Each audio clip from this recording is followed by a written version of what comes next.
2 people have reportedly lost their lives while properties have been destroyed in Ibadan following an explosion which occurred in the state, sending shockwaves across the city metropolis. Reacting to the incident last night, Oyo State Governor Seyi Makinde called for calm. Makinde, who spoke to journalists, said the explosion, which also injured 77 people, was caused by illegal miners who stored explosive devices in one of the buildings in Bodija area of Ibadan. The State Commissioner for Information and Orientation, Prince Dotun Oyelade, who confirmed the incident, said residents of Ibadan and the immediate environs experienced an uncommon explosion about 8 p.m. He said there were various interpretations of the incident, but it was important for, and I quote, us to state categorically that the state government has taken over and in full control of the unfortunate occurrence in order to mitigate the incident, end of quote. Have illegal miners toying with explosives around this place. We've always said to people that when you see something, say something, and then the authorities should be able to do something. This is quite unfortunate. At this stage, is just to rescue anyone that is still under the rubble here, and also the people that have been taken to the hospital to give them care, and also some of the people who have their houses destroyed, provide temporary accommodation for them at hotels within the city. And then in the morning, we definitely will continue the investigation. Well, the affected families, I'll say the government is here. We will support them in the recovery effort. But most importantly, at this stage, whatever information we can get, we need it, and then we'll react appropriately to this incident. It's just it's devastating. It's something that it's difficult to wrap one's head, around this. Joining us from Ibadan to give us an update on the situation in the state is Arise correspondent Olutayo Famous School. Good morning, and thank you very much for joining us today. All right. Very quickly, I know you were there last night to witness and give updates on what was going on there in Bodija. The governor, as we saw just a few seconds ago, was also there to witness firsthand the extent of the, the impact of the explosion.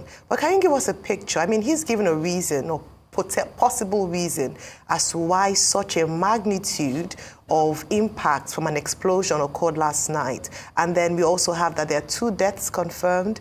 I have the casualties increased, 77 injured. What is the updates following from last night? There has been a loud silence about the actual number of people that have lost their lives in these tragic incidents. But I can confirm to you from first responders that are here on ground that during the course of the night, more bodies were recovered from this rubble. But we cannot actually get the specific figures because they are keeping mute about the total number of people that have lost their lives here.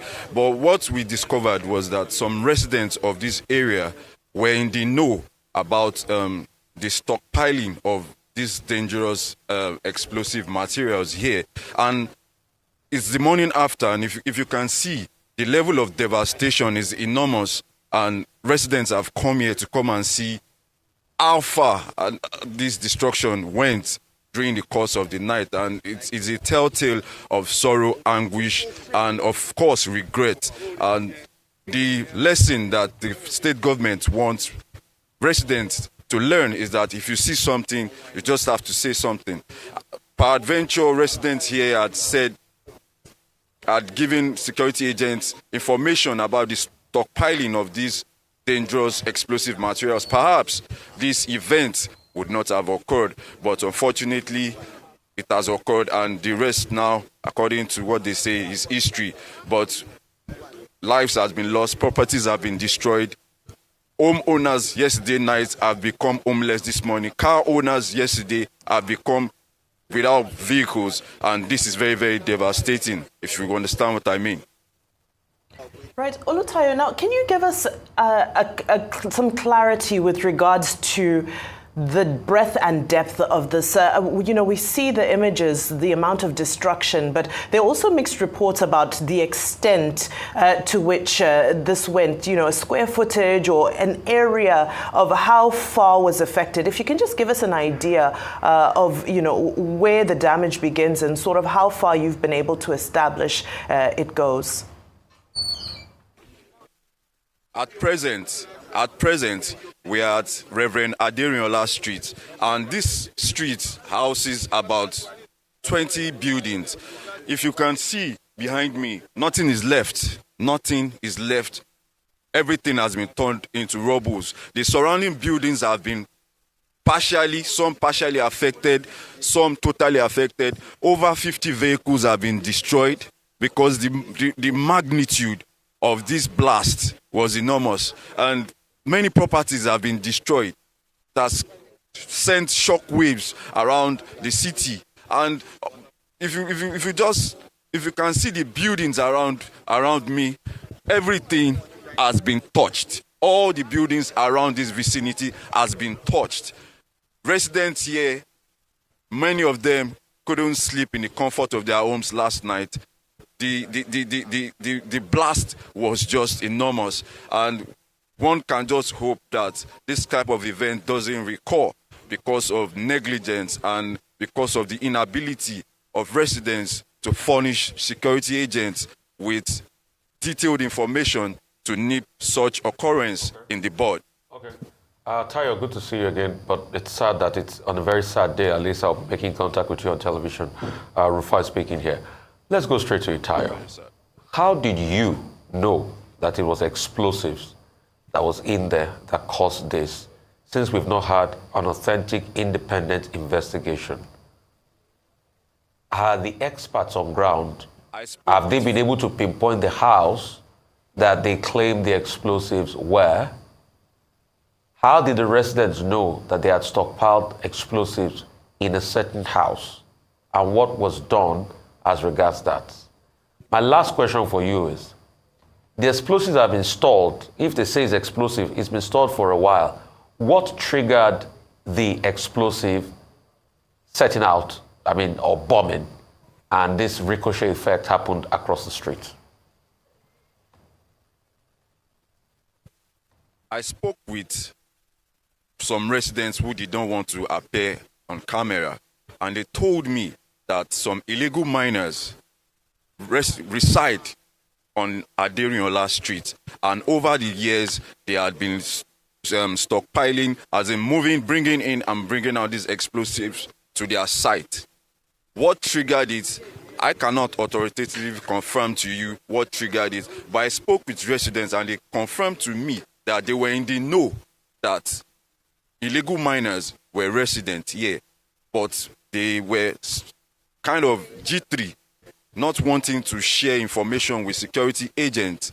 And what might have triggered it, according to first responders that I spoke with here, they said the impact of, what caused the explosion could have been that it was hidden underground, and probably it has been there for a very long time, and that was what must have triggered this blast.